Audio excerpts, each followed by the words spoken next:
Ladies and gentlemen, you know I don't just get off the line for anyone.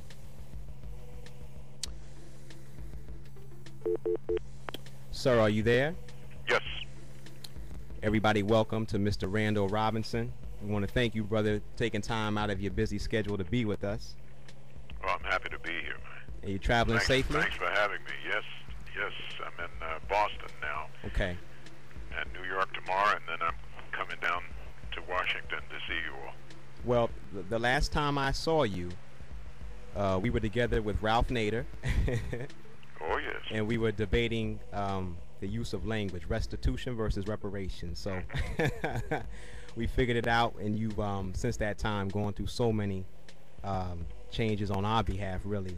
And I just want to thank you. You kept me up all night, brother. I lost sleep reading this book. Well, I hope that's not an indictment. No, it speaks to its power. I almost couldn't sleep. But if you could, just please tell us what made you write An Unbroken Agony, and how long did it take you to get through this painful thing?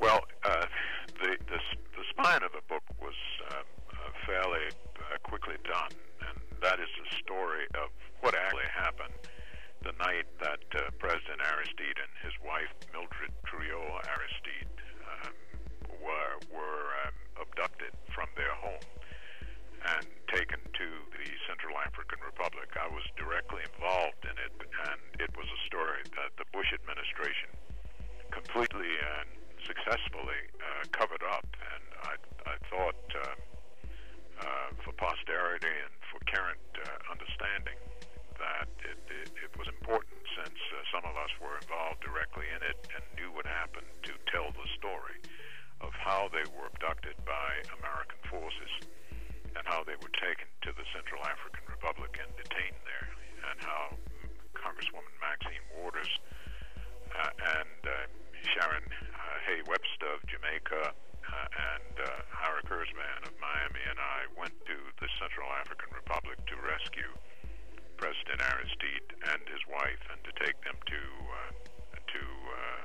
Jamaica before they went to South Africa. But they clearly, in our view, would have died probably in the Central African Republic had we not gotten there to get them out.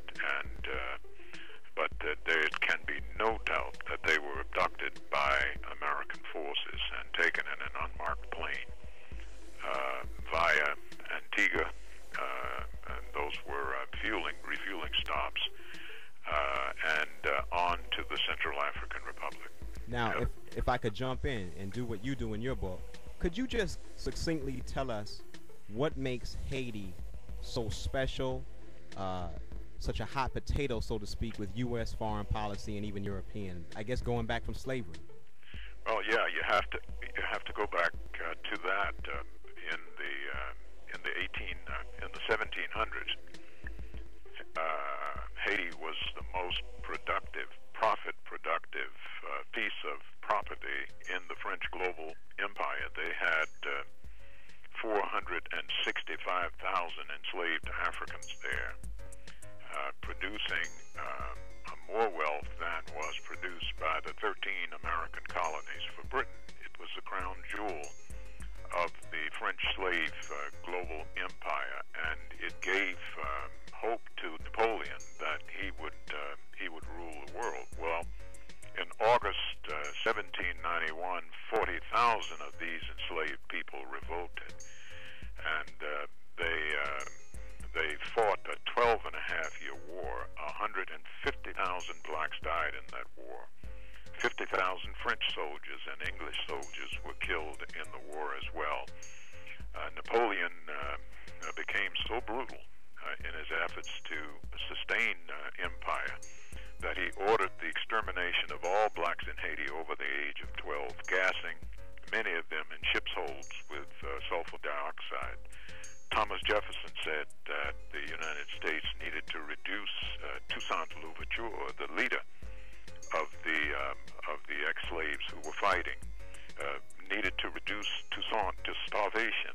George Washington despaired of the spirit of revolution among the blacks because Americans who owned slaves in the United States were afraid that this would be contagious. This revolution shook Europe because of Europe's commitment to the North Atlantic slave trade industry.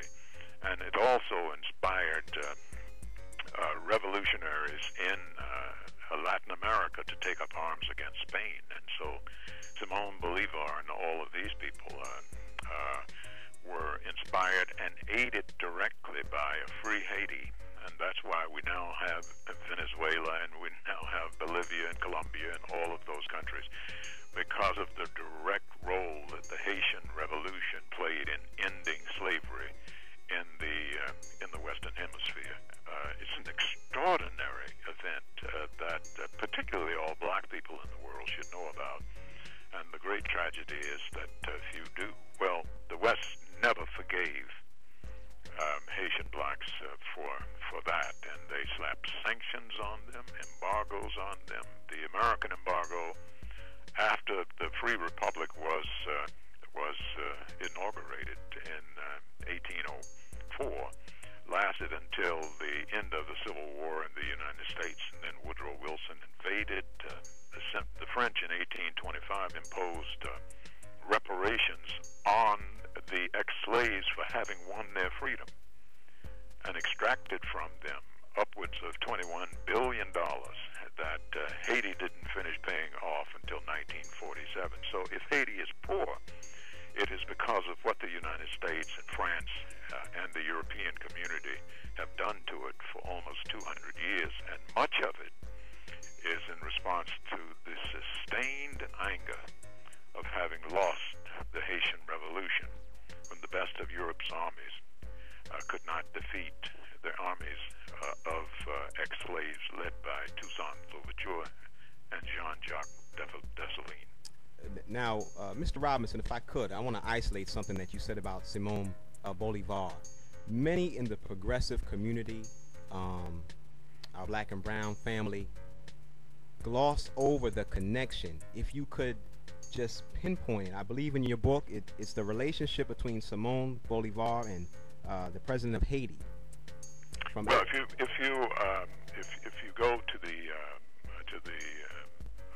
legislature of Venezuela in Caracas, you will see in a place of honor, sitting side by side, a bust of Simón Bolívar and a bust of President Pétion of Haiti, because the Venezuelans believe that they owe a great deal of their freedom to Haiti.